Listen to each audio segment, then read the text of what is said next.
Hi everyone, welcome. Today I have JBL Tune Flex headphones and I'm going to show you how to find your headphones using your app.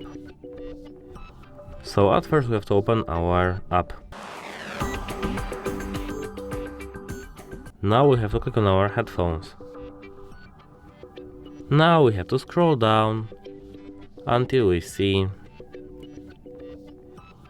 Find My Buds. We have to click on it. And now we can just click this button over here. Now there's a warning called Take off your earbuds. If we are sure that we don't have them in our ears, we can proceed. Now, as you can hear, this function is turned on. That's it.